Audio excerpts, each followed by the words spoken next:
Hello students, कैसे हैं आप सभी। लेकर के आया हूं एक और इंटरेस्टिंग क्लास जिसके अंदर हम कंटिन्यू कर रहे हैं सीबीक्यू सीरीज को। सीबीक्यू सीरीज की फर्स्ट वीडियो आपने जरूर देखी होगी चैनल के ऊपर, रिसेंटली मैंने अपलोड करी है और उसमें काफी सारे बच्चों के अच्छे अच्छे कमेंट्स मुझे देखने को मिले। मैंने उस वीडियो के एंड में आपसे पूछा था कि बेटा इसके ऊपर जरूर फीडबैक देकर के मुझे ये बताना कि क्या सीबीक्यू सीरीज कंटिन्यू करनी चाहिए या नहीं करनी चाहिए, और बच्चों के कमेंट आ रहे हैं कि सर ये काफी ज्यादा हेल्पफुल है हमारे लिए। तो थोड़ा सा मैं आपको सबसे पहले बता देता हूं कि सीबीक्यू सीरीज है क्या।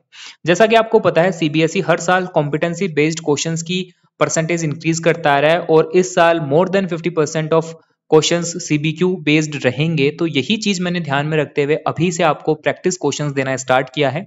और कंसेप्ट मेरा इस तरीके से है कि हर एक चैप्टर वाइज मैं हर एक चैप्टर के इंडिविजुअल वीडियोस बनाऊंगा और उसके अंदर ध्यान रखूंगा कि हर एक जो क्वेश्चन मैं इंक्लूड करूं वो सीबीक्यू बेस्ड हो। ठीक है। साथ ही साथ इसमें हम असर्शन रीजन वाले कंसेप्ट भी कुछ कर लेंगे और कुछ हॉट्स क्वेश्चन भी मैं आपको करवाऊंगा। तो इसमें फर्स्ट वीडियो मैंने अपलोड करी है, जाकर के जरूर देखना जिन बच्चों ने नहीं देखी है। और उसी सीक्वेंस में जब आपके फीडबैक मुझे मिले कि हाँ सर कंटिन्यू करना चाहिए, तो मैं लेकर के आया हूं आज हमारी क्लास में केमिस्ट्री का chapter number 2 acid base and salt, जिसके ऊपर काफी सारे क्वेश्चंस मेरे पास में हैं जो हम बारी बारी अभी एक साथ करेंगे।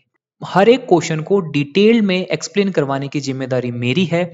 चाहे वीडियो बड़ी बन जाए, चाहे आपको 1.5x या 2x पर देखनी पड़े, पर बेटा बिना स्किप किए इस पूरी वीडियो को देखना, क्योंकि काफी सारी इंपॉर्टेंट चीजें आपको इस वीडियो के अंदर मिलने वाली हैं। और आगे की बातें हम बीच बीच में करेंगे क्वेश्चंस के। अभी हम स्टार्ट करते हैं सीधा क्वेश्चन फर्स्ट से। ठीक है। देखो फर्स्ट क्वेश्चन जो है हमारा, क्योंकि कई बार क्या होता है काफी ज्यादा लंबा इंट्रोडक्शन हो जाता है तो बच्चे उस वीडियो को स्किप करके नेक्स्ट वीडियो पे चले जाते हैं, जबकि उन्हें ये नहीं पता होता कि उस वीडियो के अंदर कितना सारा इंपॉर्टेंट कंटेंट आपके लिए टीचर प्रोवाइड करवा रहा है। तो देखिए स्टार्ट करते हैं फर्स्ट क्वेश्चन से। और फर्स्ट क्वेश्चन में आपसे ये पूछ रखा है कि student adds dilute hydrochloric acid to zinc granules. एक बच्चा है जिसने डाइल्यूट हाइड्रोक्लोरिक एसिड के अंदर जिंक ग्रैन्युल्स को ऐड किया। एक colourless odourless gas is released when which Burns with a pop sound. और ये रिएक्शन होने के बाद में एक कलरलेस ओडरलेस गैस रिलीज होती है जो कि पॉप साउंड के साथ में बर्न होती है। अब यहां पर आपको फर्स्ट क्वेश्चन ये पूछा गया कि identify the gas evolve in the reaction. आपको उस गैस को आइडेंटिफाई करना है जो गैस रिवील हुई है। जो बच्चा अच्छे से क्लासरूम में पढ़ता था वो रिवीजन वाले टाइम पर ये कंसेप्ट याद कर पाएगा कि हमें ये बताया गया था कि इकलौती एक ही ऐसी गैस है जो पॉप साउंड के साथ में बर्न होती है, जिसका नाम होता है हाइड्रोजन। तो यहां पर आप आंख बंद करके ये बता सकते हो कि यदि वो गैस पॉप साउंड के साथ में बर्न हो रही है तो वो डेफिनेटली हाइड्रोजन ही होगी। ठीक है। तो फर्स्ट क्वेश्चन का आंसर होगा हाइड्रोजन। सेकंड क्वेश्चन की अगर हम बात करें तो इसमें पूछा है state the type of reaction and right the chemical equation. आपको टाइप ऑफ रिएक्शन भी बतानी है और केमिकल रिएक्शन भी लिखनी है। तो इक्वेशन लिखते हैं। सबसे पहले हमारे पास में HCl था और इसके साथ में हमने जिंक को रिएक्ट करवाया। अब बेटा देखना कि यहां पर HCl और जिंक हम रिएक्ट करवाने वाले हैं। अब काफी सारे बच्चे की केमिस्ट्री इसलिए हार्ड लगती है क्योंकि इसमें इक्वेशंस आती हैं और उनके दिमाग में ये डर पहले से सेट कर दिया जाता है कि इक्वेशन तो हार्ड होती है, इक्वेशन तो कभी समझ में आएगी ही नहीं। और कितनी सारी इक्वेशन को कोई बच्चा याद करेगा, कोई लिमिट थोड़ी ना है। पहले चैप्टर में 50 इक्वेशन है, दूसरे चैप्टर में 550 इक्वेशन है, ऐसे करते करते तो पता नहीं कितनी सारी इक्वेशन हो जाएगी। जबकि ये सोच आपकी बिल्कुल गलत है। इक्वेशन इतनी आसान चीज है, इतनी आसान चीज है कि यदि आपने अगर उसके कंसेप्ट को सीख लिया तो बोर्ड में सीबीएसई कैसा भी क्वेश्चन सेट कर दे डेफिनेटली आप उसको ब्रेक कर पाओगे। ये मैं पिछली वीडियो के अंदर भी आपको बताई थी ये बात, और मैंने सिखाया था वहां पर भी कि किस तरीके से इक्वेशन बनाने में जनरल इक्वेशंस हमारी हेल्प करती है। तो बेटा आपको सारा कंसेप्ट, सारा फोकस जनरल इक्वेशंस पे लगाना चाहिए। और अगर आपने एक बार जनरल इक्वेशन सीख ली तो आपको कोई भी इक्वेशन फिर हार्ड नहीं लगेगी। ठीक है। तो जिन बच्चों ने मेरी प्रीवियस क्लास देखी थी उनको पता है जनरल इक्वेशंस क्या होती है, जिनको नहीं पता है उनको इस वीडियो के अंदर मैं दोबारा बताता हूं। देखो बेटा एक्चुअल के अंदर क्वेश्चन में तो हमें ये दे रखा है कि HCl को रिएक्ट करवाना है जिंक के साथ में, बट अगर आप थोड़ा सा ध्यान दोगे तो यहां पर हमें एक्चुअल में ये कह रखा है कि आपको एक एसिड को रिएक्ट करवाना है मेटल के साथ में। जिंक एक मेटल होता है, तो ये एक मेटल कह सकते हैं हम, और HCl जो है वो अपने आप में एक एसिड है। तो एक्चुअल में यहाँ पर ये कह रखा है कि आपको एक एसिड को एक मेटल के साथ में रिएक्ट करवाना है, और साथ में आपको इतना भी बता दिया कि हाइड्रोजन गैस बनने वाली है। अब आपको बीच वाली जो टर्म है ये पता करनी है। तो बेटा यहाँ पर आप याद करो इस जनरल इक्वेशन को। इसके ऊपर मैंने पिछली क्लास में भी आपको इक्वेशन बताई थी, जिसमें हमने ये सीखा था कि कभी भी एक एसिड जब एक मेटल के साथ में रिएक्शन करेगा, कभी भी एक एसिड जब एक मेटल के साथ में रिएक्शन करेगा तो वो दो प्रोडक्ट बनाएगा। उन दो प्रोडक्ट में से पहला प्रोडक्ट होगा सॉल्ट और दूसरा प्रोडक्ट होगा हाइड्रोजन गैस। याद है ये चीज? अगर आपको याद है तो ये जनरल इक्वेशन आप नोट कर लेना कि जब कभी भी एसिड मेटल के साथ रिएक्शन करता है सॉल्ट और हाइड्रोजन गैस बनती है। अब ये जनरल इक्वेशन हमारे कैसे काम आएगी ये सुनो। हमारे पास में HCl था, हमने लिख लिया। हमारे पास में जिंक था, हमने लिख लिया। अब हमें यहाँ पर दो प्रोडक्ट बनाने हैं, और उन दो प्रोडक्ट्स में से एक प्रोडक्ट कंफर्म है कि वो हाइड्रोजन गैस बनेगी, तो उसका नाम आप पहले लिख लो, हाइड्रोजन गैस। अब बच्चा थोड़ा दिमाग लगाओ कि रिएक्टेंट साइड में हमारे पास में तीन एलिमेंट्स के एटम्स थे, हाइड्रोजन के, क्लोरीन के और जिंक के। अब इन तीनों में से जो हाइड्रोजन के एटम्स थे वो हाइड्रोजन गैस बनाने के अंदर कंज्यूम हो गए, तो पीछे कितने बचे? आप बोलोगे सर पीछे बचे क्लोरीन के एटम और जिंक के एटम। इसका मतलब यह है कि यहां पर जो सॉल्ट फॉर्म होना है वो बेटा जिंक और क्लोरीन के एटम्स से ही सॉल्ट फॉर्म होना है, और यहां जो सॉल्ट फॉर्म होता है जिंक और क्लोरीन से वो होता है ZnCl2। इसको कहा जाता है जिंक क्लोराइड। एक दो क्वेश्चन अगर आप इस पैटर्न पे कर लोगे तो आपको पता चलने लग जाएगा कि कौन से मेटल के साथ में कौन सा नॉन मेटल जाकर के कौन सा सोल्ट बनाता है। जैसा कि आपने ये देखा कि जिंक के साथ में कभी भी अगर क्लोरीन का एटम आएगा तो हमेशा वो जिंक क्लोराइड बनाएगा, ZnCl2 बनाएगा। तो इस तरीके से हमने पूरी इक्वेशन को डिकोड कर लिया, और ये हमारा सेकंड क्वेश्चन का आंसर बन गया, जिसमें हमें इस पूरे की एक केमिकल इक्वेशन लिखनी थी। तो हमारी इक्वेशन बनी HCl प्लस Zn, एरो लगा करके ZnCl2 और H2। इसी के साथ में हमें यह भी बताना था कि ये कौन से टाइप की रिएक्शन है। तो यहां पर आप बता सकते हो कि ये जो है ये अपने आप में एक डिस्प्लेसमेंट टाइप की रिएक्शन है, क्योंकि यहां हो क्या रहा है, यहां पर जिंक जो है being a more reactive element hydrogen को डिस्प्लेस कर रहा है, इसकी जगह ले रहा है, और ZnCl2 बना रहा है। तो यहां पर हम लिख सकते हैं कि it is a type of displacement reaction in which zinc being a more powerful element displace hydrogen from HCl and forms ZnCl2। ठीक है, ये हमारा क्वेश्चन था। अब जो बच्चा पहली बार इस CBQ सीरीज में आया है और फर्स्ट टाइम मेरी इस वीडियो को देख रहा है, तो बड़ा बताओ कैसा लगा आपको फर्स्ट क्वेश्चन का एक्सप्लेनेशन। यही लेवल का, इसी टॉप क्लास लेवल का एक्सप्लेनेशन मैं हर एक क्वेश्चन का आपको करवाने वाला हूं, और साथ ही साथ में जिन बच्चों की ये शिकायत थी कि सर आपने फर्स्ट पार्ट के अंदर यानी कि चैप्टर 1 के अंदर नंबर ऑफ क्वेश्चंस कम रखे हैं, बेटा इसके अंदर मैंने नंबर ऑफ क्वेश्चन इंक्रीज कर दिए हैं। ठीक है, चलो बात करते हैं सेकंड क्वेश्चन की। Two solutions A and B are tested with a universal indicator. Solution A shows a pH 3 while solution B shows a pH 9। देखो इसमें क्या कहा गया, इसमें आपसे ये बोला गया कि दो सॉल्यूशन थे A और B जिनको यूनिवर्सल इंडिकेटर की हेल्प से टेस्ट किया गया, और हमें यह पता चला कि जो सॉल्यूशन A है उसकी pH 3 है और जो सॉल्यूशन B है उसकी pH 9 है। अब इस चीज पर ये क्वेश्चन पूछता है फर्स्ट पार्ट में कि which solution has higher concentration of H plus ion, दोनों में से किस सॉल्यूशन के पास में H प्लस आयन का कंसंट्रेशन ज्यादा होगा। और सेकंड पार्ट में इसने पूछा by what factor is the concentration of H plus ion different in the two solution। आप किस आधार पर यह मानते हो कि कंसंट्रेशन H प्लस आयन का दोनों सॉल्यूशन में अलग अलग होगा। तो देखो बारी बारी इसका मैं एक्सप्लेन करना स्टार्ट करता हूं, पर एक्सप्लेन करने से पहले जिस टॉपिक से ये क्वेश्चन पूछा गया है उसके बारे में थोड़ा सा ब्रीफ नॉलेज आपको मैं दे देता हूं। ये क्वेश्चन पूछा गया है यूनिवर्सल इंडिकेटर के टॉपिक से, तो आपको पता होना चाहिए सबसे पहले यूनिवर्सल इंडिकेटर क्या होता है। ये एक मैन मेड इंडिकेटर है जिससे हम किसी भी सॉल्यूशन की एसिडिक, बेसिक और न्यूट्रल नेचर का पता लगाते हैं। इसके अंदर एक पीएच स्केल होती है जिसके अंदर 0 से लेकर के 14 तक की रीडिंग होती है। इस स्केल का मिड होता है 7, और ये कहा जाता है कि अगर आपकी पीएच 7 है यानी कि वैल्यू 7 है, इसका मतलब आपका सॉल्यूशन न्यूट्रल नेचर का है। और यदि आप 7 से 0 की तरफ मूव करोगे तो सॉल्यूशन एसिडिक होने लगेगा, और यदि आप 7 से 14 की तरफ मूव करोगे तो वो सॉल्यूशन बेसिक होने लगेगा। इस तरीके का आपका ये ब्रीफ नॉलेज था यूनिवर्सल इंडिकेटर और पीएच स्केल के बारे में। ठीक है, इतना सभी को पता था पहले से, ये मैं मान करके चल रहा हूं। ठीक है, अब यहां आपसे बताया गया है कि जो हमारा सॉल्यूशन ए है उसकी पीएच 3 है, यानी कि हम यहां मान सकते हैं उसको, और जो सॉल्यूशन बी है उसकी पीएच 9 है, तो उसको हम अप्रोक्सीमेटली यहां मान सकते हैं। ये है बी और ये है ए। तो यहां से हम एक चीज आसानी से आइडेंटिफाई कर पा रहे हैं कि जो सॉल्यूशन ए होगा वो एसिडिक नेचर का होगा और जो सॉल्यूशन बी होगा वो बेसिक नेचर का होगा। पर बच्चे हमसे ये नहीं पूछा कि कौन सा एसिड है और कौन सा बेस है, हमसे तो ये पूछा है कि इन दोनों में से किसके पास में H+ आयन के कंसंट्रेशन ज्यादा है। तो अब ये आयोनिक कंसंट्रेशन का खेल आप सीखो। देखो हमने ये सीखा ना कि जैसे जैसे हम 7 से 0 की तरफ जाते जाएंगे acidic properties, acidic character increase होगा। बट ये होता क्यों है? तो आज से आपको ये याद रखना है कि एसिडिक कैरेक्टर रेस्पॉन्सिबल है H+ आयंस की वजह से।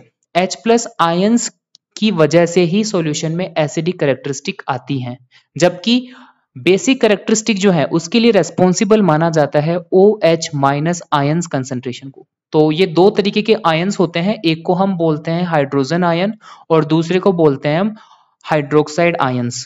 एक को हम बोलते हैं H+ आयंस जो कि रेस्पॉन्सिबल है एसिडिक नेचर के लिए, और दूसरे को हम बोलते हैं OH- आयंस जो कि रेस्पॉन्सिबल है बेसिक नेचर के लिए। अब होता यह है बेटा कि जैसे जैसे हम 14 से 0 की तरफ बढ़ते हैं, एक बार मैं दोबारा से ये स्केल बना लेता हूं यहां पर अच्छे से समझा सकूं। देखो ये है आपका नंबर 0, ये है आपका नंबर 14। अब होता यह है कि जैसे जैसे हम 14 से 0 की तरफ बढ़ते हैं वैसे वैसे H+ आयन का कंसंट्रेशन इंक्रीज होता जाता है और इसी वजह से सॉल्यूशन के अंदर एसिडिक कैरेक्टरिस्टिक डोमिनेंट होने लगती है। जबकि अगर हम 0 से 14 की तरफ जाएंगे तो जैसे जैसे हम 0 से 14 की तरफ जाते हैं इस तरफ क्या होता है OH- आयन की कंसंट्रेशन इंक्रीज होने लगती है और बेसिक कैरेक्टरिस्टिक डोमिनेंट होने लगती है। अब इसका मतलब ये नहीं है कि यदि सॉल्यूशन बी बेसिक है तो इसके अंदर केवल OH- आयंस ही होंगे। इसका मतलब ये नहीं है कि इसमें H+ आयन नहीं होंगे, H+ आयन इसमें भी होंगे और ए वाले के अंदर भी होंगे, बट उनका कंसंट्रेशन का लेवल अलग अलग होगा। आप देखो कि ये जो 3 है ये 0 के पास में है, अगर ये 0 के पास में है तो इसका मतलब जाहिर सी बात है इसके अंदर H+ आयन कंसंट्रेशन ज्यादा होंगे एज कंपेयर टू नंबर 9, क्योंकि 9 तो बहुत दूर है और वो लेफ्ट साइड राइट साइड में है, 14 की तरफ है, तो यहां पर H+ आयन कम है बजाय की नंबर 3 के। और वहीं अगर मैं बात करूं OH- आयन कंसंट्रेशन की तो आप ये कह सकते हो कि जो नंबर 9 है यहां पर आपको OH- कंसंट्रेशन हाई मिलेगी एज कंपेयर टू नंबर 3, क्योंकि 3 की तरफ जाते जाते OH- आयन कंसंट्रेशन कम हो जाती है। अब इस पूरी कहानी में हमसे क्वेश्चन ये पूछा था कि बताओ H+ ion concentration higher concentration किसके पास में होगी। तो अब आप ये बता सकते हो कि जो सॉल्यूशन ए है जिसकी pH 3 है उसके पास में high concentration of H+ ions होंगे, उसके पास में ज्यादा डोमिनेंट एसिडिक कैरेक्टरिस्टिक्स होंगी। ठीक है, दूसरा क्वेश्चन आपसे ये पूछा था कि ये जो कंसंट्रेशन का डिफरेंस हम खेल रहे हैं, कम ज्यादा खेल रहे हैं, ये किस बिहाफ पर, किस फैक्टर पर हम खेल रहे हैं। तो यहां पर आपको ये देखने को मिलेगा कि ये जितना भी मैंने आपका पूरा कुछ बखान किया, जो भी कुछ आपको मैंने समझाया, ये सारा की सारा end of the day acidic और बेसिक नेचर, एसिडिक और बेसिक प्रॉपर्टी पर आकर के बैठता है बात। तो हम ये कह सकते हैं कि ये जो कंसंट्रेशन का डिफरेंस जो होता है वो सॉल्यूशन की एसिडिक और बेसिक कैरेक्टरिस्टिक के कारण होता है। तो जो फैक्टर रेस्पॉन्सिबल है आयन डिफरेंस का वो है नेचर ऑफ द सॉल्यूशन, कि वो एसिडिक है या बेसिक है। तो उम्मीद करता हूं कि ये क्वेश्चन आपको थोड़ा बहुत दिमाग में समझ में आया होगा। और अब हम बढ़ते हैं क्वेश्चन नंबर 3 की तरफ। देखो लास्ट वीडियो जब मैं बना रहा था आपका, मतलब चैप्टर 1 मैंने उस क्लास में डिस्कस करवाया था, इससे पहले वाली क्लास में केमिकल रिएक्शंस एंड इक्वेशन।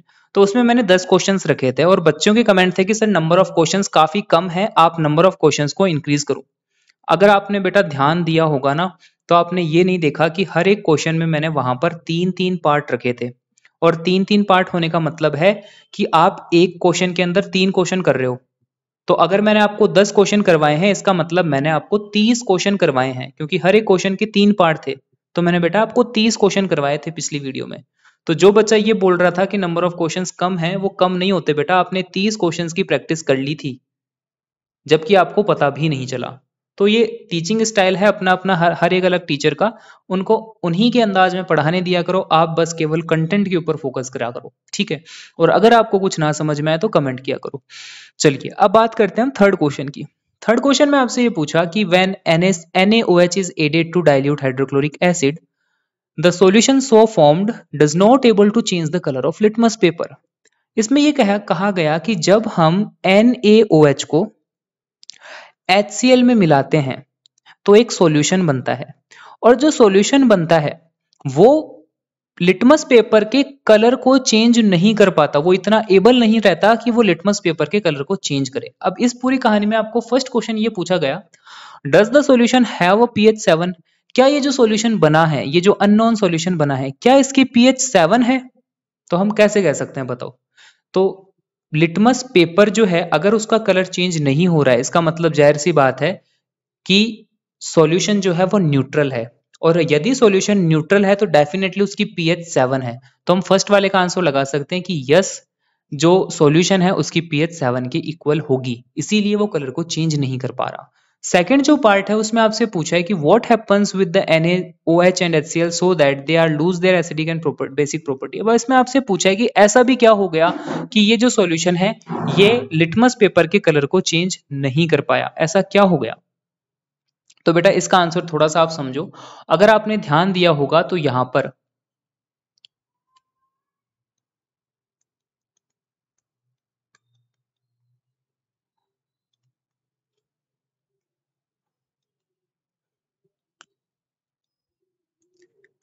तो चलिए अब बात करते हैं नंबर 3 क्वेश्चन की। इसमें आपसे कह रखा है कि when NaOH is added to dilute hydrochloric acid the solution so formed does not able to change the colour of litmus paper. एक सॉल्यूशन हमने तैयार किया NaOH और HCl को ऐड करके, और जो सॉल्यूशन हमने तैयार किया वो लिटमस पेपर के कलर को चेंज ही नहीं कर पा रहा है। अब इस चीज पर आपसे क्वेश्चन पूछा गया है कि does the solution have a pH 7, क्या ये जो सॉल्यूशन हमने तैयार किया है क्या इसकी pH वैल्यू 7 के इक्वल है? और सेकंड क्वेश्चन में आपसे पूछा गया, सेकंड क्वेश्चन में बाद में आएंगे, सबसे पहले इस पहले वाले क्वेश्चन को समझो कि क्या उस सॉल्यूशन की pH 7 है। तो बिना इंडिकेटर के हम कैसे बता सकते हैं कि उसकी pH 7 है? तो इसका आंसर बेटा थोड़ा सा आप ये समझो, सबसे पहले ये समझो कि ये टॉपिक कौन से टॉपिक से क्वेश्चन बना है। अगर आपने ध्यान दिया होगा क्वेश्चन के ऊपर तो जो दो रिएक्टेंट हमें लिखे हुए हैं, एक तो लिखा हुआ है NaOH और एक लिखा हुआ है HCl।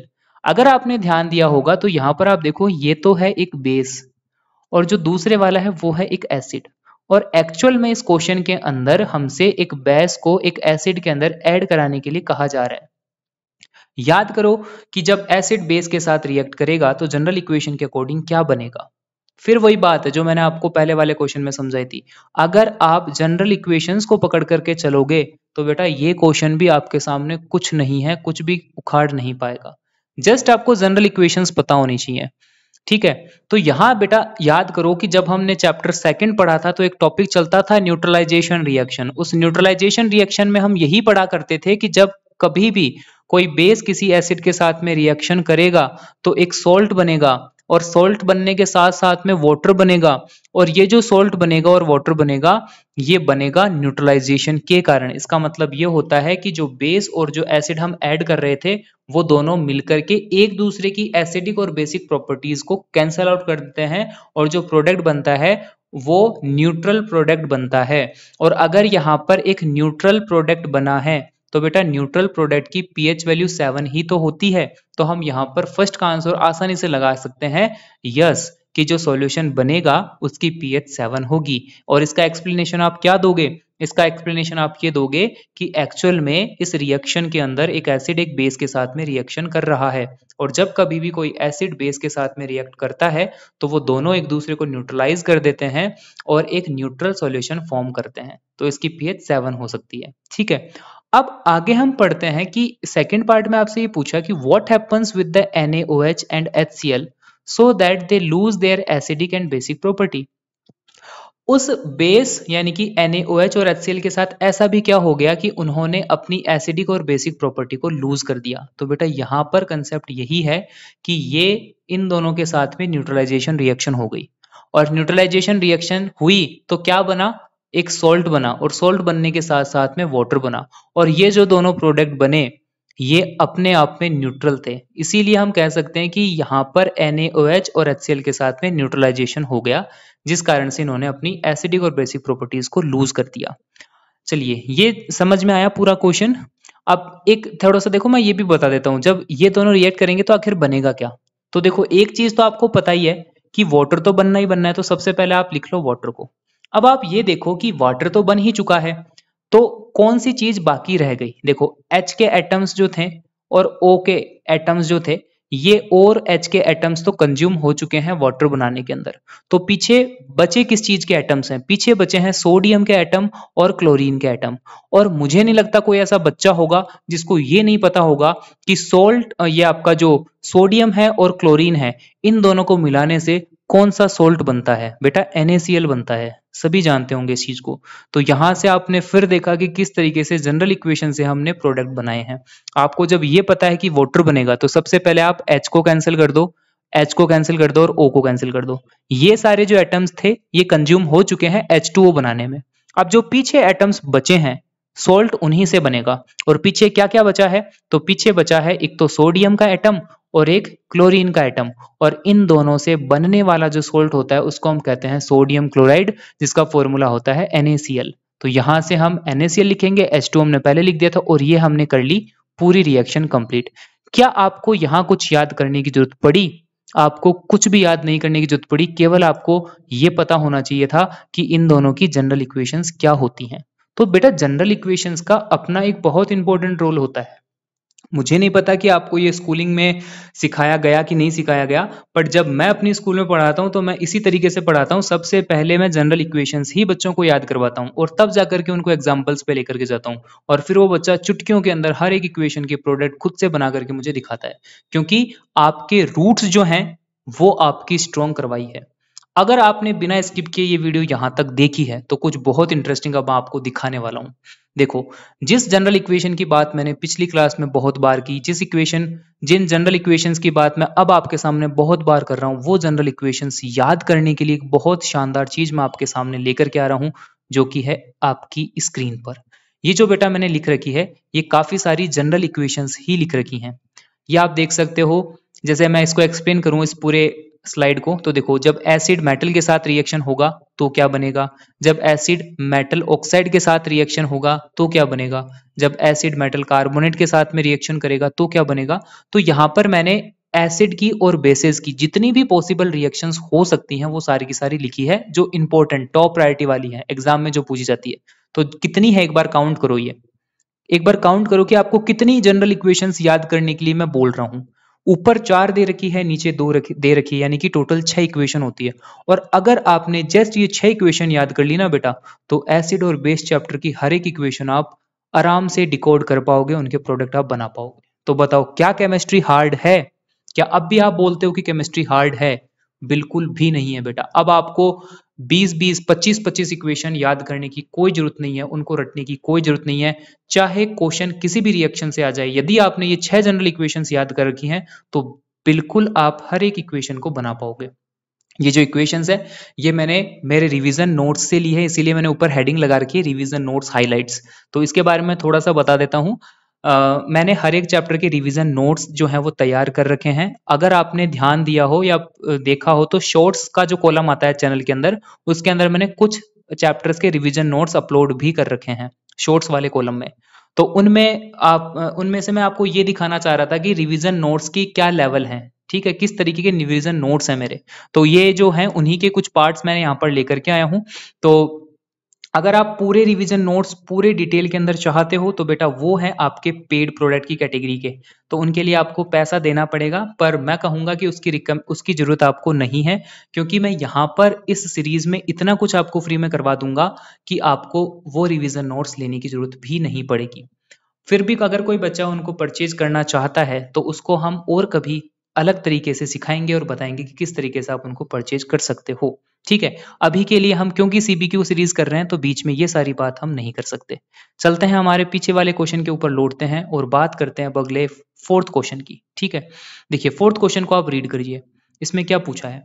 4th क्वेश्चन में आपसे ये पूछा है, a student dipped blue litmus paper into an unknown solution. एक बच्चा है जिसने एक ब्लू लिटमस कलर के पेपर को एक अननोन सॉल्यूशन के अंदर डिप किया and the blue litmus paper turns to red. और वो जो ब्लू लिटमस का पेपर था वो ब्लू से कैसा हो चुका है, रेड हो चुका है।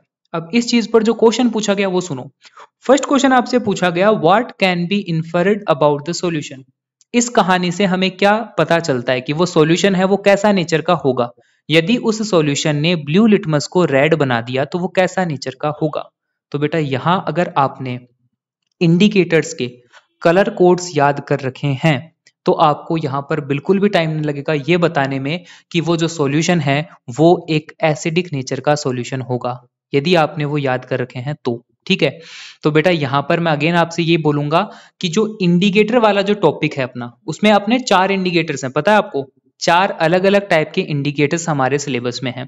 पहले होते हैं नेचुरल इंडिकेटर्स, जिसमें litmus paper, turmeric, red cabbage leaves ये सब आती हैं। इसके बाद में होते हैं हमारे सिंथेटिक इंडिकेटर, जिसके अंदर आते हैं फिनोफ्थलीन, मिथाइल ऑरेंज ये सब। इसके अंदर एक आती है आपका ओल फैक्ट्री इंडिकेटर की कैटेगरी, जिसके अंदर आते हैं आपके वैनिला एसेंस, ऑनियन ये सब, क्लोव ऑयल वगैरह। और फोर्थ नंबर पे आते हैं आपके यूनिवर्सल इंडिकेटर। तो ये 4 डिफरेंट कैटेगरी है इंडिकेटर्स की। इनके अंदर आपको इन सभी इंडिकेटर्स के नाम पता होने चाहिए, उनके इंडिविजुअल कलर पता होने चाहिए, और साथ ही साथ में जहां से क्वेश्चन बनता है इन इंडिकेटर्स को एसिड में मिक्स करने पर क्या होगा और इन एसिड इनको बेसिक सॉल्यूशन में मिक्स करने पर क्या होगा, कलर जो चेंज होते हैं उनके कलर्स आपको याद होने चाहिए। और वो कलर चार्ट की एक पूरी शॉर्ट टेबल मैंने रिवीजन नोट्स में ऐड कर रखी है। ठीक है, तो देखते रहो, पूरी वीडियो को देखते रहो, काफी काम की चीजें आपको मिलने वाली है। स्किप मत करना, वीडियो लेंथी जरूर है पर बहुत काम की है, आगे बहुत कुछ आपको मिलने वाला है। बस इसी हिंट के साथ में इस बात को खत्म करते हैं और आंसर स्टार्ट करते हैं सेकंड वाले पार्ट का। देखो फर्स्ट वाले पार्ट का तो हम ये बता सकते हैं कि जो सॉल्यूशन होगा वो एसिडिक नेचर का होगा। क्यों? क्योंकि उसने ब्लू लिटमस को रेड में कन्वर्ट कर दिया। और यदि वो बेसिक नेचर का होता तो वो क्या करता, रेड लिटमस को ब्लू लिटमस में कन्वर्ट करता। तो हम ऐसे याद करने के लिए ऐसे लिख सकते हैं, देखो ऊपर लिख सकते हैं एसिड और नीचे लिख सकते हैं बेस। तो अगर वो बेस है तो वो रेड को ब्लू कर देगा, और अगर वो एसिड है तो वो ब्लू को रेड कर देगा। इसको याद रखने की एक ट्रिक भी है बेटा जी। आप याद करो कि रेड बुल में बेस है। क्या याद करो आप? रेड बुल में बेस है। रेड बुल नाम की ड्रिंक आती है, उसके अंदर बेस आता है। अब देखो जो रेड है, जो रेड बुल है, ब्लू को याद करो बुल से, जो रेड बुल है उसमें क्या है, बेस है।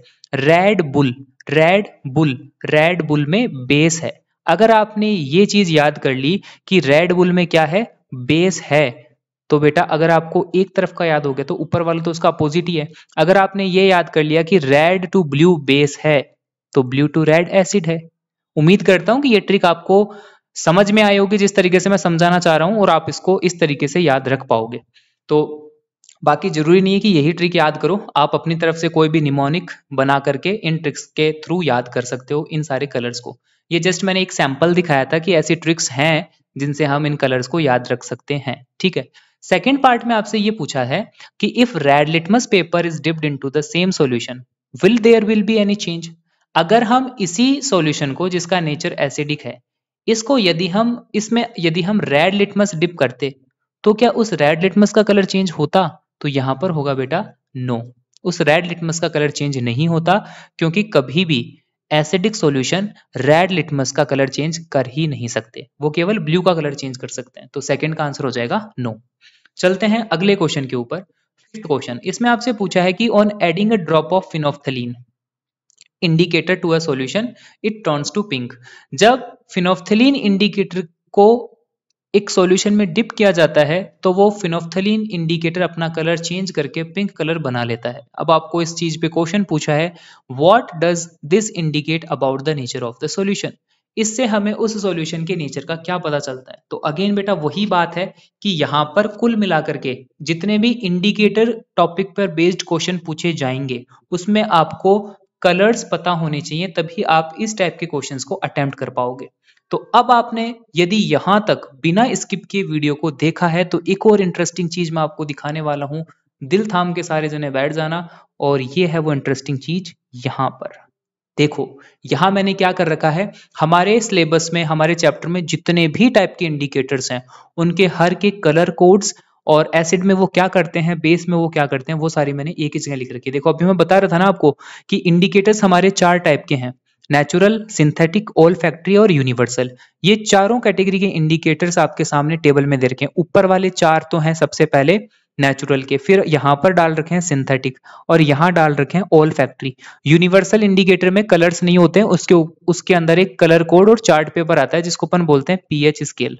तो इस वाले क्वेश्चन में तो आप ये जो लास्ट वाला है उसमें तो आपको पीएच स्केल के बारे में पता होना चाहिए, और ऊपर वाले 3 इंडिकेटर्स है उसके अंदर आपको ये टेबल पता होनी चाहिए। ठीक है, अब देखो यहां पर मैं आपको दिखाता हूं, हमारे क्वेश्चन में फिनोफ्थलीन की बात हो रही थी, ये रहा फिनोफ्थलीन।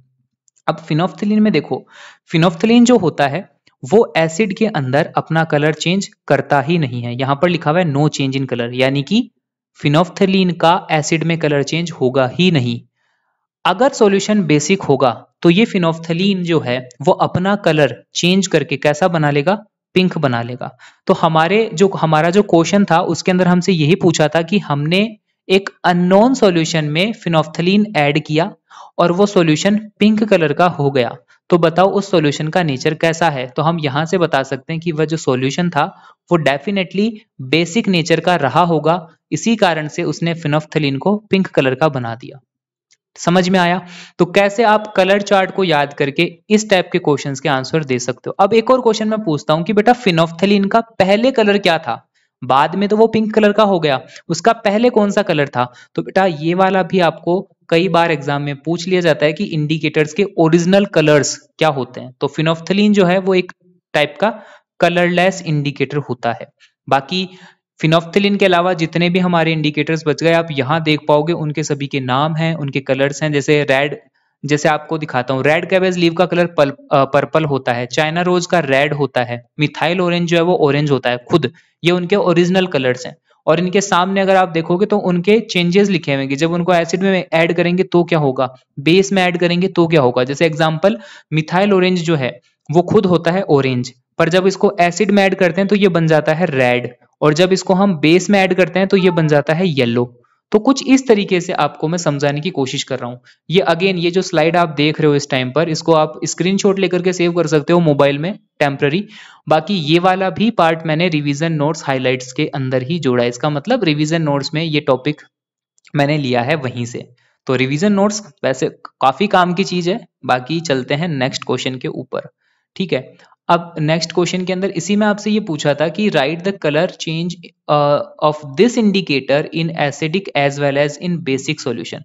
तो इसमें आपसे पूछ रखा है कि ये जो इंडिकेटर है, जो फिनोफ्थलीन इंडिकेटर है, ये आपको इंडिविजुअली बताना होगा कि ये एसिड में क्या कलर चेंज करता है और बेस में क्या चल। तो ऐसे मैं लिख लेता हूँ एसिड, नीचे लिख लेता हूँ बेस।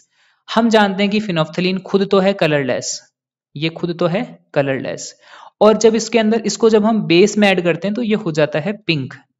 ठीक है, पर जब हम इसको एसिड में ऐड करेंगे तो बेटा ये कलरलेस का कलरलेस ही रहेगा, यहां पर हमें किसी भी टाइप का कोई चेंज देखने को नहीं मिलेगा। तो यहां हम लिख देंगे नो चेंज। ठीक है, तो इस तरीके के क्वेश्चन आपके आते हैं इंडिकेटर और उनके कलर चेंज के ऊपर। हाँ, मतलब मैंने कोशिश करी है कि लगभग लगभग हर टॉपिक से क्वेश्चन ऐड करूं सीरीज के अंदर, पर अभी भी काफी सारे टॉपिक्स ऐसे हैं जो रह गए हैं। कोई बात नहीं, आगे चलते हैं नेक्स्ट क्वेश्चन के ऊपर। इसमें आपसे ये कहा गया कि dilute hydrochloric acid is added to marble chips, और एक्चुअल में मार्बल चिप्स का जो फॉर्मूला होता है, मतलब मार्बल चिप्स क्या होती हैं, कैल्शियम कार्बोनेट की बनी हुई रहती है। तो इसमें हमने लिखा कैल्शियम कार्बोनेट। तो एक्चुअल में हम क्या करवा रहे हैं, यहाँ पर HCl को रिएक्ट करवा रहे हैं कैल्शियम कार्बोनेट के साथ। अब आगे क्वेश्चन क्या पूछ रहा है, ये क्वेश्चन पूछ रहा है कि is there any gas evolved in this reaction, क्या इस रिएक्शन में कोई गैस भी प्रोड्यूस होगी, और यदि होगी तो उस गैस का आपको नाम बताना है। ठीक है, अब देखो बेटा अगेन आया एक रिएक्शन वाला क्वेश्चन, और फिर काफी बच्चों ने अपना सर पकड़ लिया कि सर रिएक्शन आ गई, अब हम कैसे सॉल्व करेंगे। तो बेटा मेरा जवाब अभी भी आपके लिए वही रहेगा, आप सीधे चले जाना जनरल इक्वेशन के अंदर। तो जनरल इक्वेशन में अभी आप देखो, मैं बताता हूं आपको। सबसे पहले आप ये देखो कि HCl क्या है, HCl कौन सी कैटेगरी में हम रखेंगे। तो सभी बच्चों का आंसर शायद यही आया होगा कि सर HCl एक एसिड है। तो हम एक एसिड को रिएक्ट करवा रहे हैं। किससे रिएक्ट करवा रहे हैं? तो सामने देखो क्या लिखा हुआ है, कैल्शियम कार्बोनेट। कैल्शियम बेटा एक मेटल होता है, ठीक है, और मेटल जब कार्बोनेट के साथ रिएक्शन करके रखता है तो उसको बोलते हैं हम मेटल कार्बोनेट। तो एक्चुअल में हमारे पास में क्या है, हमारे पास में एक तो दे रखा है एसिड और एक दे रखा है मेटल कार्बोनेट, और अब हमें इन दोनों के बीच में रिएक्शन करवानी है, तब जाकर के हमें यह पता चलेगा कि आगे क्या क्या मिलेगा। तो देखो दिखाता हूं आपको, जो जनरल इक्वेशन वाली स्लाइड मैंने दिखाई थी, जो मैंने बोली थी कि बहुत इंपॉर्टेंट है, इसका जिस बच्चे ने नहीं लिया इसका भी एक बार स्क्रीनशॉट लेकर के रख लो। ऑल द वे ये सारे जो भी कुछ मैं पढ़ा रहा हूं आपको, इसके पूरे individual notes with solution provide करवाऊंगा, डाउनलोडेबल फॉर्मेट के अंदर करवाऊंगा, तो उसकी भी चिंता मत करो। वीडियो के एंड में सब कुछ बताऊंगा कि ये पूरी क्लास मैंने ली है, इसके नोट्स आपको कहां पर मिलेंगे और किस तरीके से आप उसको फ्री ऑफ कॉस्ट डाउनलोड कर पाओगे, सब कुछ आपके लिए है।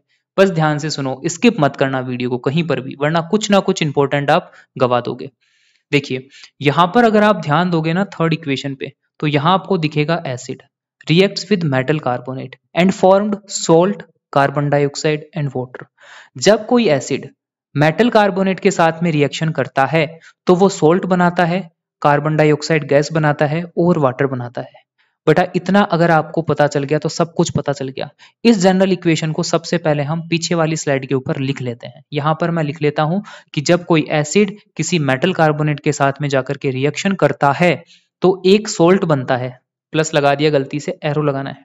तो सबसे पहले तो एक सोल्ट बनता है, ठीक है, इसके साथ ही साथ में कार्बन डाइऑक्साइड गैस बनती है और उसके साथ साथ में वाटर के मॉलिक्यूल्स भी बनते हैं। तो ये तीन प्रोडक्ट हम बना रहे हैं, ठीक है। अब देखो सबसे पहला क्वेश्चन हमसे पूछा गया था कि क्या कोई गैस इवॉल्व होगी रिएक्शन के अंदर, तो बताओ बेटा, हम बोल सकते हैं कि हाँ एक गैस इवॉल्व होगी और उस गैस का नाम होगा कार्बन डाइऑक्साइड गैस। बताओ इक्वेशन डिकोड हुई कि नहीं हुई, बताओ ये कर पाए कि नहीं कर पाए। यदि आपने जनरल इक्वेशन याद कर ली तो बेटा ऐसे क्वेश्चन आपके सामने हलवा हो जाएंगे। तो आपने बता दिया कि एक रिएक्शन में, इस रिएक्शन में गैस बनेगी और वो गैस कौन सी होगी, वो गैस होगी CO2, ठीक है। इसके बाद में देखो यहां पर अगर मैं बात करूं कि इसको अगर पूरी मुझे डिकोड करनी हो इक्वेशन को तो मैं क्या करूंगा, तो देखो हमें ये तो पता ही है ना बेटा कि जो हमारा एसिड है वो HCl है, जो मेटल कार्बोनेट दे रखा है वो दे रखा कैल्शियम कार्बोनेट, और इन दोनों को रिएक्शन कराने के बाद में एक सोल्ट बनेगा। कौन सा सोल्ट बनेगा ये हम अभी नहीं जानते, तो उसकी जगह खाली छोड़ देते हैं, पर हमें ये तो पता है कि आगे एक गैस भी बनेगी, वो गैस होगी कार्बन डाइऑक्साइड गैस, और साथ ही साथ में वाटर के मॉलिक्यूल्स भी बनेंगे जिनका फॉर्मूला होता है H2O।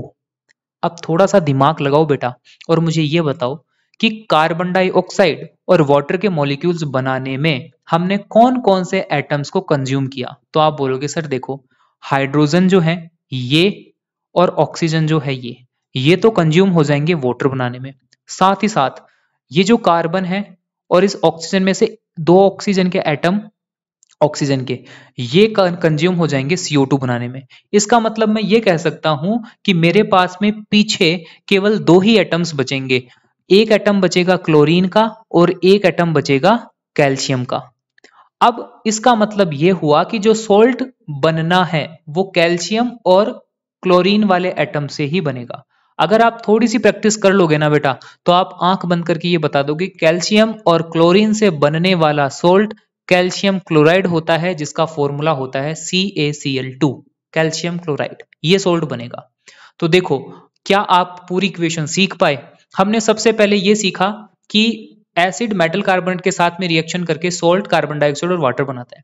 फिर हमने ये आइडेंटिफाई किया कि जो हमारा क्वेश्चन था उसमें कौन सा एसिड और कौन सा मेटल कार्बोनेट दे रखा था, तो हमें पता चला कि हमारे इक्वेशन में HCl दे रखा है एसिड की जगह पर और CaCO3 दे रखा है मेटल कार्बोनेट की जगह पर। फिर हमने एलिमिनेट करना शुरू करा उन एटम्स को जो कि कंज्यूम हो चुके थे CO2 बनाने में और H2O बनाने में, तो हमने कैंसिल करा। सबसे पहले हमने H को खत्म करा, फिर हमने C को खत्म करा और फिर हमने O3 को भी खत्म कर दिया, क्योंकि ये सारे एटम्स CO2 और H2O बनाने में कंज्यूम हो चुके हैं। तो पीछे हमारे पास में बचा कैल्शियम और क्लोरीन के एटम। क्या बचा हमारे पास में? कैल्शियम और क्लोरीन के एटम। और अब हमें पता था कि कैल्शियम और क्लोरीन से जो सोल्ट बनता है वो बनता है कैल्शियम क्लोराइड, जिसका फॉर्मूला है CaCl2। और इस तरीके से हमने हमारी पूरी इक्वेशन बना ली। तो उम्मीद करता हूं बेटा कि मैं मेरी तरफ से अपना 100% लगा रहा हूं और पूरी उम्मीद के साथ, पूरी यही कोशिश के साथ आपको समझाने की कोशिश कर रहा हूं कि आपको बिल्कुल समझ में आएगा। यदि आपको ये कंसेप्ट समझ में आ रहे हैं, यदि आपको मेरा पढ़ाया हुआ अच्छा लग रहा है, तो बेटा वीडियो को लाइक बिना करे मत जाना और एक बार अपने फ्रेंड के साथ में शेयर करके ये जरूर बोल देना कि भाई बिना स्किप किए सर की एक वीडियो पूरी देख ले, उसके बाद में वो अपने आप इस वीडियो को देखने लग जाएगा। ठीक है, तो अगर आपको अच्छा लग रहा है चैनल तो इसको सब्सक्राइब कर सकते हो और अपने फ्रेंड्स के साथ में शेयर जरूर करना। चलिए, ये तो केवल हमने किया था फर्स्ट क्वेश्चन। सेकंड क्वेश्चन में आपसे ये पूछा है कि how will you test this gas, जो CO2 गैस बनी है इसकी टेस्टिंग कैसे करोगे। तो बेटा जो बच्चे क्लास में अच्छे से पढ़ते थे, जब सर पढ़ाते थे, जब मैम पढ़ाती थी तुम्हारी स्कूल में, और अगर आपने ध्यान से पढ़ा था तो वहां पर हमें यह सिखाया गया था कि CO2 गैस को जब लाइम वाटर के अंदर से पास करवाया जाता है तो लाइम वाटर मिल्की कलर का हो जाता है। ठीक है, अगर किसी अननोन गैस को आप लाइम वाटर से पास करवा रहे हो और लाइम वाटर जो है वो मिल्की कलर का हो रहा है, इसका मतलब वो गैस डेफिनेटली CO2 है। तो ये जो लाइम वाटर वाला जो टेस्ट है, ये टेस्ट करके हम ये आइडेंटिफाई कर लेंगे कि जो गैस थी वो CO2 थी। ठीक है, तो इसमें ये पूछा था how will you test this gas, तो we use lime water solution to test the carbon dioxide. अब यहां थर्ड में आपसे ये पूछा है write a balanced chemical equation of this reaction. ये जो पूरी रिएक्शन यहां पर हुई है इसकी एक बैलेंस्ड केमिकल इक्वेशन आपको लिखनी है। तो बेटा इक्वेशन तो नीचे लिखी दी मैंने, अब इसको बैलेंस है कि नहीं है ये थोड़ा सा चेक कर लेते हैं। देखो यहां पर 2 हाइड्रोजन है, यहां पर एक ही हाइड्रोजन, सबसे पहले यहां पर 2 लगाना पड़ेगा। ऐसा करके हमने हाइड्रोजन को बैलेंस कर दिया। इसके बाद में जो क्लोरीन थे वो ऑटोमेटिकली 2 यहां थे और यहां हमने कर दिए, तो बैलेंस है। कैल्शियम एक लेफ्ट साइड में है, एक ही कैल्शियम राइट साइड में है। कार्बन एक लेफ्ट साइड में है और एक ही कार्बन राइट साइड में है। ऑक्सीजन के 3 एटम्स लेफ्ट साइड में थे और 3 ही एटम्स जो हैं वो राइट साइड में है। इसका मतलब अब ये रिएक्शन पूरी तरीके से बैलेंस भी हो चुकी है। ठीक है, तो उम्मीद करता हूं कि ये वाला क्वेश्चन आपको अच्छे से समझ में आ गया होगा। ऑल द वे इस क्वेश्चन के ऊपर हमने काफी ज्यादा टाइम जो है वो लगा दिया, तो आगे हम कम कम टाइम लगाएंगे और थोड़ा जल्दी जल्दी स्पीड बढ़ाएंगे। असर्शन रीजन वाले जो सवाल हैं वो यहाँ से शुरू होते हैं क्वेश्चन नंबर 7 से, और अब आपको थोड़ा सा जल्दी जल्दी इसको रीड करके आंसर देना है क्योंकि MCQ टाइप के क्वेश्चंस हैं। असर्शन में आपको दे रखा है HCl is a strong acid and CH3COOH is a weak acid. जो आपका ये जो HCl है वो स्ट्रॉन्ग एसिड होता है और जो CH3COOH है ये आपका वीक एसिड होता है। इसका रीजन ये बता रखा कि strong acid and weak acid can be differentiate on the basis of their degree of ionization in water. थोड़ा सा इसको एक्सप्लेन कर देता हूं, उसके बाद आपसे आंसर पूछूंगा। देखो बेटा अभी एक क्वेश्चन आया था जिसमें हमने ये सीखा था कि एक पीएच पेपर होता है और पीएच पेपर के दोनों तरफ जो है 0 से लेकर के 14 तक की काउंटिंग लिखी होती है और जो एसिडिक साइड होती है वो होती है 0 से लेकर के 7 तक की। ये होती है एसिडिक साइड जहां पर H+ आयंस डोमिनेंट होते हैं, हाई कंसेंट्रेशन में होते हैं। जबकि 7 से जब 14 की तरफ अपन जाएंगे तो वहां पर क्या हो जाएगा, बेसिक नेचर हो जाएगा और वहां पर OH- आयन कंसेंट्रेशन इंक्रीज हो जाएगा। अब इस पर्टिकुलर क्वेश्चन में आपसे ये पूछा है कि ये जो आयंस होते हैं ना, ये क्या होते हैं, जब एक एसिड होता है तो उसमें हिडन फॉर्म में होता है और जब उस एसिड को हम वाटर के अंदर ऐड करते हैं या फिर हम उसको डाइल्यूट करते हैं या फिर हम उसका कोई एक्वस सॉल्यूशन में जब हम उसको ऐड करते हैं तो क्या होता है, वो एसिड ब्रेक होता है और अपने अंदर से जो सॉल्यूशन होता है वो ब्रेक होता है और अपने अंदर से आयंस रिलीज करना स्टार्ट करता है। अगर वो सॉल्यूशन एसिडिक नेचर का होगा तो वो अपने अंदर से H+ आयंस रिलीज करेगा और अगर वो सॉल्यूशन बेसिक नेचर का होगा तो वो वाटर की प्रेजेंस में अपने आप को ब्रेक करके OH- आयंस रिलीज करेगा। अब कितना आयन वो रिलीज कर पा रहा है, इस बेसिस पर हम 2 कैटेगरी बना देते हैं। जो एसिड्स होते हैं उसके अंदर हम ये बोलते हैं कि एक कैटेगरी बनती है स्ट्रॉन्ग एसिड की और दूसरी कैटेगरी बनती है वीक एसिड की। ठीक है, अब स्ट्रॉन्ग और वीक एसिड में डिफरेंस ये होता है बेटा कि जो स्ट्रॉन्ग एसिड्स होंगे ना वो अपने आप को कंप्लीटली आयनाइज कर पाएंगे H+ आयंस के अंदर, मतलब खुद को पूरी तरीके से ब्रेक कर लेंगे और ज्यादा से ज्यादा H+ आयंस हमें देंगे। जबकि जो वीक एसिड्स होते हैं वो खुद को कंप्लीट आयनाइज नहीं कर पाते, इसीलिए उनको हम बोलते हैं कि वो पार्शियल आयनाइजेशन करते हैं, वो आधे ही डिसोशिएट हो पाते हैं और कम ही H+ आयन वो रिलीज कर पाते हैं। इस बिहाव पर कि कोई एसिडिक सॉल्यूशन खुद को कितना आयोनाइज कर पा रहा है, इस हिसाब से उस एसिड को हम दो कैटेगरी में क्लासिफाई कर देते हैं, स्ट्रॉन्ग और वीक।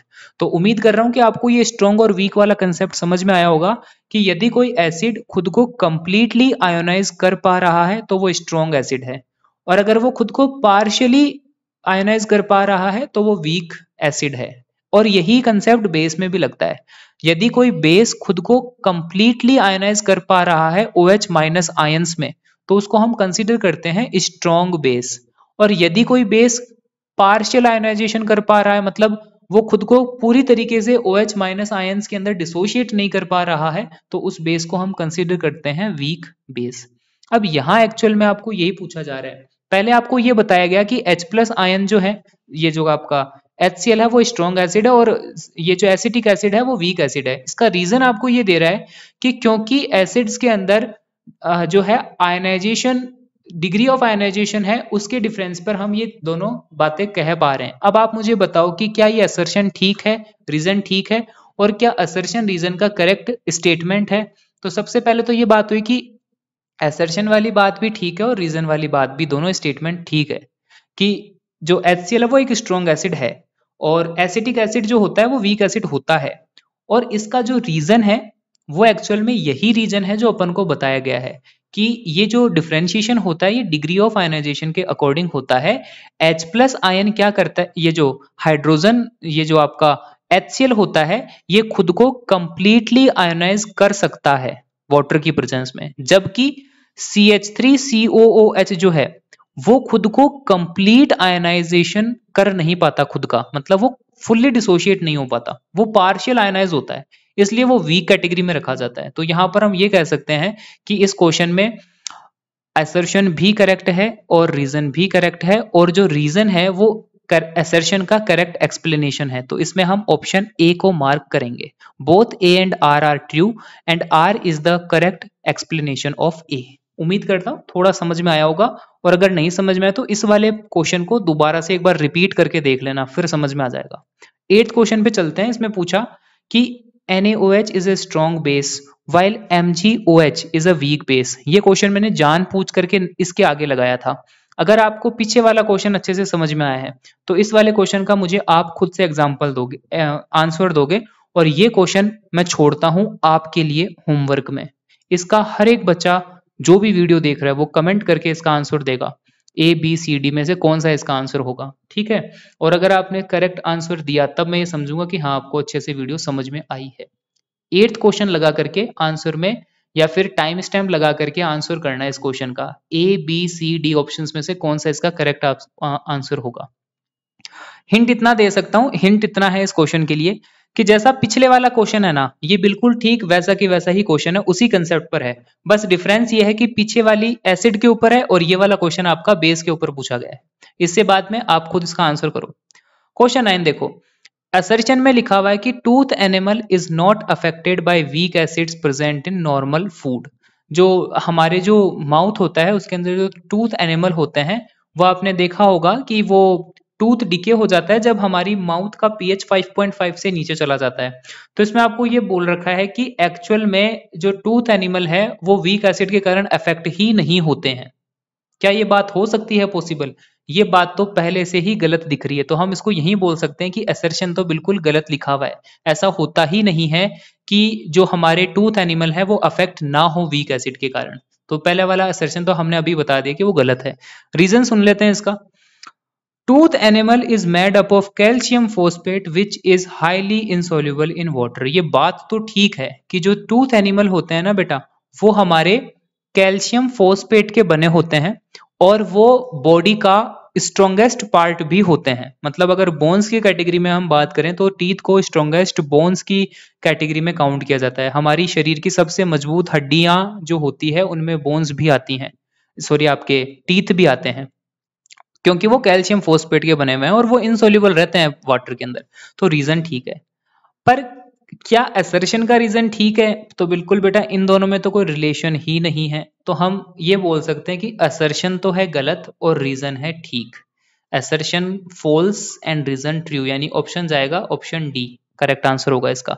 चलते हैं आगे नेक्स्ट क्वेश्चन के ऊपर, नंबर 10। इसमें आपसे पूछ रखा है कि solution of common salt in water conduct electricity. जब हम कॉमन सॉल्ट सॉल्यूशन बनाते हैं, मतलब पानी के अंदर जब हम नमक मिक्स कर देते हैं तो वो सॉल्ट सॉल्यूशन बन जाता है। ये सॉल्ट सॉल्यूशन इलेक्ट्रिसिटी को कंडक्ट करता है, ये बात तो दे रखी असर्शन के अंदर, जो कि ठीक है। रीजन में आपसे पूछ रखा है कि NaCl solution contains free ions that can carry electric current. ये जो कॉमन सॉल्ट का जो सॉल्यूशन है वो इलेक्ट्रिसिटी को कंडक्ट इसलिए कर पाता है क्योंकि उसके अंदर फ्री आयंस प्रेजेंट होते हैं जो कि इलेक्ट्रिसिटी को कैरी करके एक जगह से दूसरी जगह पहुंचाते हैं। अब बताओ बेटा क्या आपका आंसर होगा, क्या रीजन ठीक है, क्या असर्शन ठीक है, क्या दोनों एक दूसरे के करेक्ट एक्सप्लेनेशन है, या एक गलत एक सही है, क्या होगा इसका आंसर? तो बेटा सबसे पहले तो मैं ये बता देता हूँ कि दोनों बातें ठीक है, ये दोनों स्टेटमेंट जो लिखे हुए हैं ये ठीक है कि कॉमन सॉल्ट सॉल्यूशन में से इलेक्ट्रिसिटी पास होती है, ठीक है। और दूसरा स्टेटमेंट ये कह रखा है कि ये जो सॉल्यूशन होता है उसके अंदर फ्री आयंस भी होते हैं, ठीक है।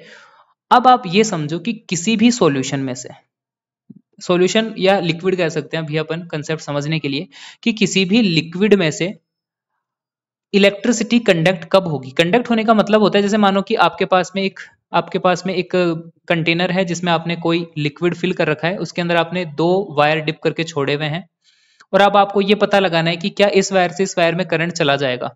तो ये इस लिक्विड के ऊपर डिपेंड करेगा, और लिक्विड के अंदर ये कहा जाता है कि यदि इस लिक्विड के पास में फ्री आयंस होंगे तो उन फ्री आयंस के कारण ये करंट एक वायर से दूसरी तरफ जा पाएगा, और यदि ये फ्री आयंस नहीं होंगे तो वो लिक्विड इलेक्ट्रिसिटी को कंडक्ट नहीं करेगा, क्योंकि ये माना जाता है कि इलेक्ट्रिसिटी को चलने के लिए इलेक्ट्रिसिटी के पैर तो होते नहीं है, तो उसको एक जगह से दूसरी जगह ले जाने के लिए कैरियर्स की जरूरत होती है, जो उसको कैरी करके एक जगह से दूसरी जगह लेके जाए। और ये जो कैरियर्स होते हैं, ये कैरियर जो होते हैं यही होते हैं बेटा आपके free ions. Free ions carrier का रोल प्ले करते हैं लिक्विड्स के अंदर। तो हम ये कह सकते हैं कुल मिलाकर के कि जिन लिक्विड के अंदर फ्री आयंस वाले कैरियर्स होते हैं, यानी फ्री आयंस होते हैं, वो तो कंडक्ट करते हैं इलेक्ट्रिसिटी, और जिन लिक्विड्स के अंदर फ्री आयंस नहीं होते वो इलेक्ट्रिसिटी को कंडक्ट भी नहीं करते। अब यहां पर मैं ये कह सकता हूं कि दोनों स्टेटमेंट ठीक है, और जो नीचे वाला स्टेटमेंट है वो करेक्ट एक्सप्लेनेशन है अपना असर्शन का, तो इसमें ऑप्शन ए जो है वो आपका करेक्ट आंसर हो जाएगा, ठीक है। काफी सारे बच्चों ने शायद यही सोच रखा होगा अपने दिमाग में, तो इसका ऑप्शन ए जो है वो करेक्ट आंसर हो जाएगा। चलते हैं 11th क्वेश्चन, असर्शन रीजन का। ये plaster of Paris is stored in air tight container. जो हमारे प्लास्टर ऑफ पेरिस होता है पीओपी, उसको एयर टाइट कंटेनर में स्टोर करके रखा जाता है। इसका रीजन ये बता रखा है कि plaster of Paris readily react with moisture in the atmosphere and sets into a hard mass of gypsum. कहा है कि यदि हम ऐसा नहीं करेंगे तो पीओपी जो होगा वो एटमॉस्फेयर के अंदर प्रेजेंट मॉइस्चर के साथ में जाकर के रिएक्शन कर लेगा, और रिएक्शन करने के बाद में वो जिप्सम के अंदर कन्वर्ट हो जाएगा, जो कि अपने आप में एक हार्ड मास होता है, ठीक है। अब क्या ये दोनों स्टेटमेंट ठीक है बेटा? ये तो बहुत आसान है, ये तो मैंने मतलब एक हल्का लेवल का सवाल रख दिया बीच में कि प्लास्टर ऑफ पेरिस जो है वो एयर टाइट कंटेनर में रखे जाते हैं, ये बात बिल्कुल ठीक है। और इसका रीजन भी हम ये कह सकते हैं कि यदि हम उनको एयर टाइट कंटेनर में नहीं रखेंगे तो पीओपी क्या होता है, पीओपी एटमॉस्फेयर से मॉइस्चर को बहुत जल्दी एब्जॉर्ब कर लेता है और तब जाकर के वो जिप्सम में कन्वर्ट हो जाता है। और यदि जिप्सम में कन्वर्ट हो गया तब तो फिर कोई फायदा ही नहीं है, उसकी पूरी प्रॉपर्टीज लूज हो जाएगी, वो एक हार्ड मास बन जाएगा। तो ये दोनों स्टेटमेंट ठीक है, और जो रीजन है वो करेक्ट एक्सप्लेनेशन भी है असर्शन का, तो इसका आंसर होगा हमारा ए ऑप्शन, ठीक है। चलते हैं इससे आगे। तो अब यहां पर आने के बाद में आपके सीबीक्यू के अंदर जो असर्शन रीजन वाला पार्ट था वो खत्म हो जाता है, नॉर्मल क्वेश्चंस खत्म हो जाते हैं। अब सीबीक्यू के अंदर भी कई बार क्या होता है, हायर ऑर्डर थिंकिंग वाले क्वेश्चंस पूछ लेते हैं, वो क्वेश्चंस यहां पर मैं आपको स्टार्ट करवा रहा हूं। ये पर्टिकुलर क्वेश्चन जो इसको रीड करते हैं, why HCl and HNO3 are etc shows acidic character in aqueous solution while solutions of compound like alcohol and glucose do not show acidic character। इसमें आपसे ये पूछा है कि जैसे हम HCl की बात करें, जैसे हम HNO3 की बात करें, इन सभी के अंदर एसिडिक कैरेक्टरिस्टिक होते हैं एक्वस सॉल्यूशन के अंदर, जबकि यदि हम बात करें अल्कोहल की, ठीक है, यदि हम बात करें ग्लूकोज की, तो इनके अंदर क्या होता है, इनके अंदर एसिडिक कैरेक्टरिस्टिक नहीं होते। ऐसा क्यों? एनसीईआरटी से लिया हुआ क्वेश्चन है ये अपना। तो बेटा इसका सीधा सा आंसर देखो, ये है कि जो हमारी एसिडिक कैरेक्टरिस्टिक है, ठीक है, एसिडिक जो कैरेक्टरिस्टिक है, एसिडिक जो नेचर है, वो किसके कारण है? ये अभी मैंने आपको पहले बताया था कि एसिडिक नेचर एक्चुअल में होता है H+ आयंस की वजह से। तो जिस चीज के पास में H+ आयंस होंगे उसके अंदर एसिडिक कैरेक्टरिस्टिक भी होगा। और H+ आयंस आते कहां से हैं? तो आप बोलोगे सर हाइड्रोजन के एटम से आते हैं H+ आयन। अब सवाल ये है कि हाइड्रोजन तो HCl में भी है, हाइड्रोजन HNO3 में भी है। बेटा हाइड्रोजन आपका अल्कोहल में भी होता है, हाइड्रोजन आपका ग्लूकोज में भी होता है। या सुना है ना आपने C6H12O6 ग्लूकोज का फॉर्मूला है। तो देखो इसमें हाइड्रोजन तो है, बट क्वेश्चन ये है कि यदि हाइड्रोजन चारों में है तो दो तो एसिडिक नेचर शो कर रहे हैं, दो एसिडिक नेचर शो क्यों नहीं कर रहे? तो बेटा इसका आंसर जो है वो सुनो। एक्चुअल में इसका आंसर ये होता है कि हाइड्रोजन एटम होने से ही बात नहीं बनेगी। एक्चुअल में कंसेप्ट ये है कि क्या वो हाइड्रोजन एटम एक्वस सॉल्यूशन में जाकर के खुद को डिसोशिएट कर पा रहा है या नहीं कर पा रहा। वो एक्चुअल में H+ आयंस जो हैं वो बना पा रहा है या नहीं बना पा रहा। तो इसमें देखा यह जाता है कि जो हमारे HCl होता है और HNO3 होता है, जब हम इनको एक्वस सॉल्यूशन में ऐड करते हैं, या सिंपली हम ये कह सकते हैं कि जब इनको हम वाटर में ऐड करते हैं तो ये खुद को आयोनाइज कर लेते हैं H+ आयंस रिलीज करके। जबकि जो ग्लूकोज है और जो अल्कोहल है ये क्या करते हैं, खुद को आयोनाइज नहीं कर पाते, खुद के अंदर से ये H+ आयंस रिलीज नहीं कर पाते एक्वस सॉल्यूशन के अंदर, जिस कारण से ये एसिडिक कैरेक्टर शो नहीं करते। उम्मीद करता हूं क्वेश्चन आपको समझ में आया होगा। अगर नहीं समझ में आया तो एक बार पॉज करके ये जो आंसर आप देख रहे हो स्क्रीन के ऊपर इसको अच्छे से रीड करो, तब जाकर के इसका आंसर भी आपको अच्छे से समझ में आएगा। और पॉज करने की जरूरत नहीं है। अब मैं आपको ये बता देता हूं कि ये जो पूरे के पूरे जो नोट्स हैं ये आपको कहाँ मिलने वाले हैं। ठीक है, बताया था ना स्किप मत करना, अगर स्किप करोगे तो हो सकता है कुछ ना कुछ इंपॉर्टेंट आप मिस कर जाओगे। तो देखो आपका ये जो चीज है ना, ये टेलीग्राम चैनल है जिसका नाम है STC सीकर। इस टेलीग्राम चैनल को आपको थोड़ा सा ज्वाइन करना पड़ेगा यदि आप चाहते हो इनके नोट्स PDF फॉर्मेट के अंदर। जितने भी मेरे नोट्स होते हैं, चाहे वो आपके CBQ सीरीज के नोट्स हो जाएं, इसके अलावा आपके MCQ सीरीज के नोट्स हो जाएं, वन शॉट के नोट्स हो जाएं, या फिर आपके रिवीजन नोट्स हो जाए, जो भी नोट्स आएंगे वो आपको इसी ऑफिशियल टेलीग्राम चैनल के ऊपर मिलेंगे। तो जिस बच्चे को डाउनलोड करना है वो इसको जाकर के ज्वाइन कर लेना। लिंक डिस्क्रिप्शन के अंदर भी अटैच कर दूंगा, कमेंट पिन कर दूंगा लिंक लगा करके टेलीग्राम का, या फिर इस QR कोड को आप स्कैन कर लेना, सीधे जाकर के टेलीग्राम पर इस नाम को सर्च कर लेना। इस तरह की प्रोफाइल दिखेगी, उस चैनल को जाकर के विजिट करना, वहां पर आपको काफी सारा कंटेंट पढ़ाई का मिलेगा आपके काम का।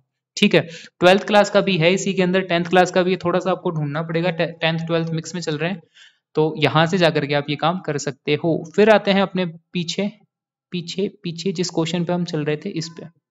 तो ये क्वेश्चन हो गया। नेक्स्ट क्वेश्चन आता है, अगला क्वेश्चन आपसे ये पूछा है 13 नंबर पे, under what soil condition do you think a farmer would treat the soil in his field with quick lime और स्लैग्ड लाइम। कौन सी कंडीशन में एक फार्मर जो है वो अपने फील्ड को क्विक लाइम और स्लैग्ड लाइम के साथ ट्रीट करेगा? Explain with reason. तो सबसे पहले तो बेटा ये सुनो कि फार्मर को ट्रीट करने की रिक्वायरमेंट ही क्या है। तो आपको ये बेसिक इन्फॉर्मेशन पता होनी चाहिए कि यदि आप प्लांट ग्रो करना चाहते हो, क्रॉप लगाना चाहते हो, कल्टीवेशन करना चाहते हो, तो उसके लिए आपकी सॉइल की पीएच जो है वो नियरली 7 के लगभग होनी चाहिए। सॉरी, जो पीएच है सॉइल की वो कितनी होनी चाहिए? 7। यानी कि आपकी जो सॉइल है वो आपकी न्यूट्रल होनी चाहिए, तब जाकर के आप बेटर यील्ड ग्रो कर पाओगे। ठीक है, क्रॉप की। अब कई बार क्या होता है, फील्ड की सॉइल काफी ज्यादा एसिडिक होती है, कई बार काफी ज्यादा बेसिक होती है।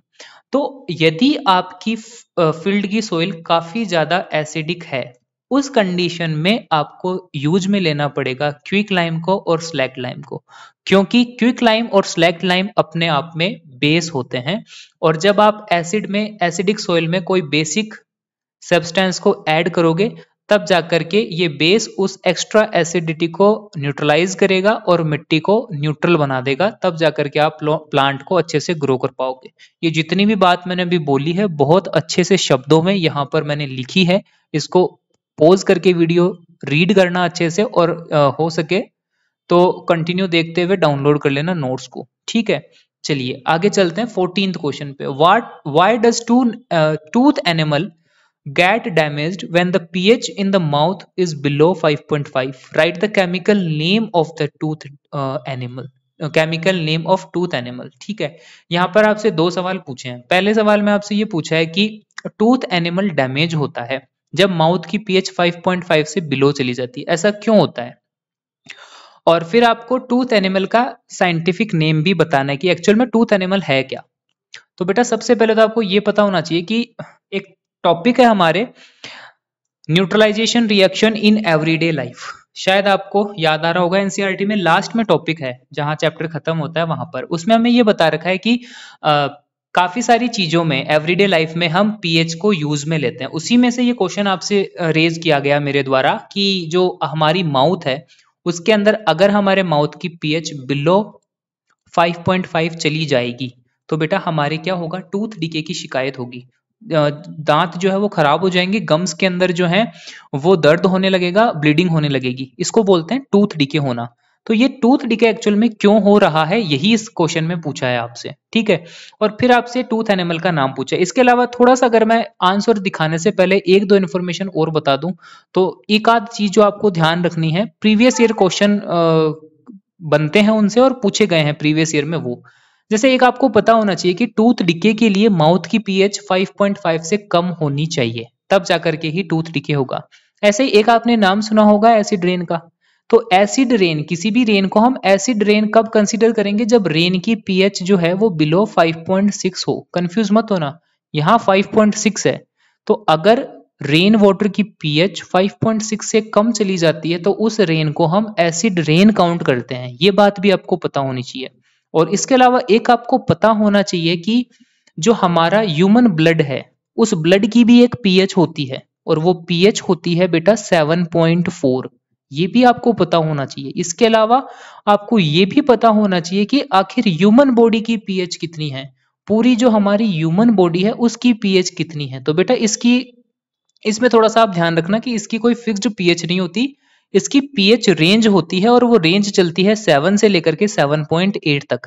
ऐसा इसलिए है क्योंकि अलग अलग ऑर्गन्स अलग अलग पीएच पे वर्क करते हैं। तो ओवरऑल हम ये बोल सकते हैं कि हमारी जो बॉडी है उसकी पीएच 7 से लेकर के 7.8 के बीच में रिलाय करती है। ठीक है, ये आपको पता होना चाहिए। और ऐसी काफी सारी और भी पॉइंट्स हैं जो उस टॉपिक में पूछे। अभी मेरे दिमाग में ये 3 पॉइंट आए तो मैंने 3 पॉइंट आपको तुरंत बता दिए, पर एग्जाम पॉइंट ऑफ व्यू से काफी और भी चीजें हैं जो इंपॉर्टेंट है, वो आपको शायद रिवीजन नोट्स में दिख जाएंगी। मैं शॉर्ट में अपलोड करूंगा, वहां आप देखते रहना। आप थोड़ा सा ट्राई करते रहो, थोड़ा सा वेट करो। जो जो YouTube शॉर्ट्स होते हैं चैनल के अंदर उसमें आप जाओगे तो वहां पर मैं आपको रिवीजन नोट्स प्रोवाइड कराऊंगा, तो वहां आप देखना। ये सारी चीजें मैंने नोट्स में ऐड कर रखी है।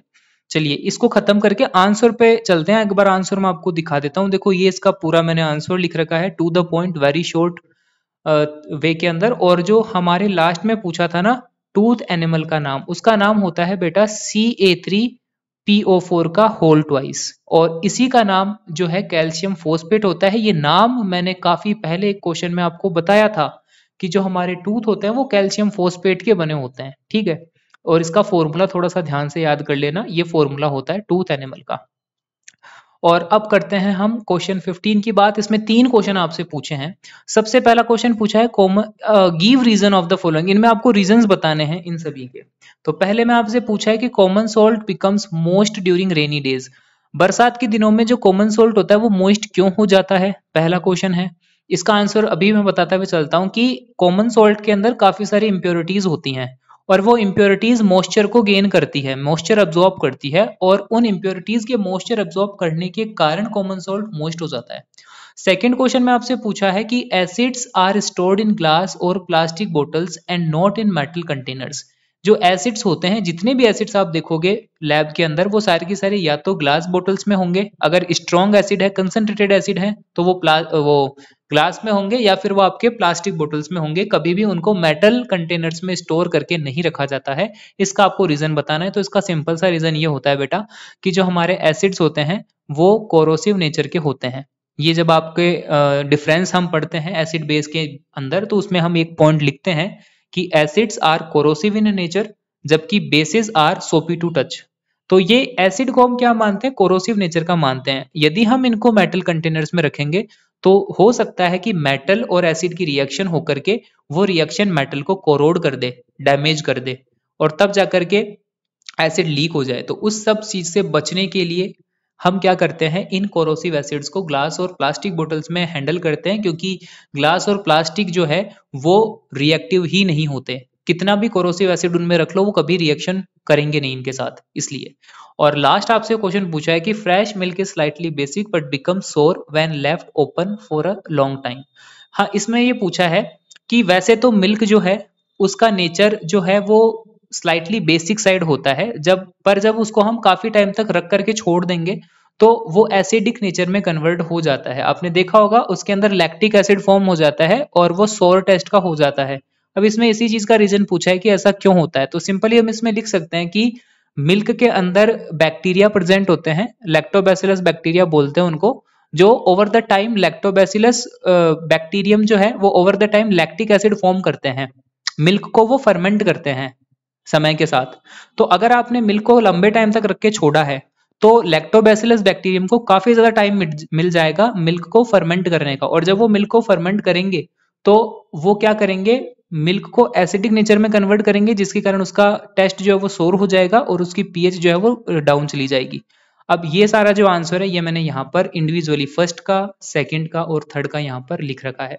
तो ये आज की क्लास जो है कितने टाइम की हो गई एक बार देख लेते हैं, काफी ज्यादा लंबी हो गई, लगभग 1 घंटे की हमारी क्लास हुई, बट उम्मीद करता हूँ कि आपको क्लास इंटरेस्टिंग लगी होगी, काफी सारे क्वेश्चंस आपको समझ में आए होंगे। इस पर्टिकुलर वीडियो के अंदर मैंने नंबर ऑफ क्वेश्चन इंक्रीज करके 15 कर दिए हैं, और यहाँ पर भी आप देखोगे कि यहाँ पर भी मैंने जस्ट आपको 15 क्वेश्चन नहीं सोल्व करवाए हैं, मैंने लगभग आपको 25 प्लस क्वेश्चन सॉल्व करवा दिए। कई किसी क्वेश्चन के 3 पार्ट है, किसी क्वेश्चन के 2 पार्ट है, इस तरीके से, ठीक है।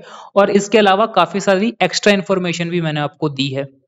अगर आपने वीडियो को यहां तक देखा है तो इसके बाद में आपके लिए एक और इंटरेस्टिंग चीज आपको दिखाने वाला हूं, जो जेन्युइन मेले स्टूडेंट है उनके लिए ये चीज आपके सामने।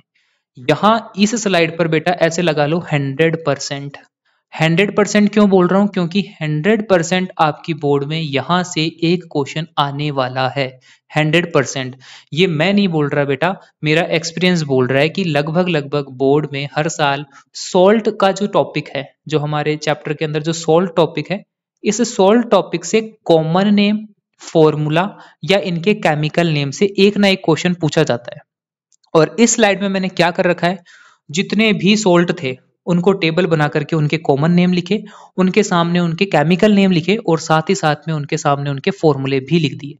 तो ये तीनों चीज एक ही जगह पर मैंने लिख दी। ये बहुत इंपॉर्टेंट स्लाइड अपने आप में हो जाती है। 100% मैंने लगवा दिया है, एक क्वेश्चन यहाँ से बनने वाला है।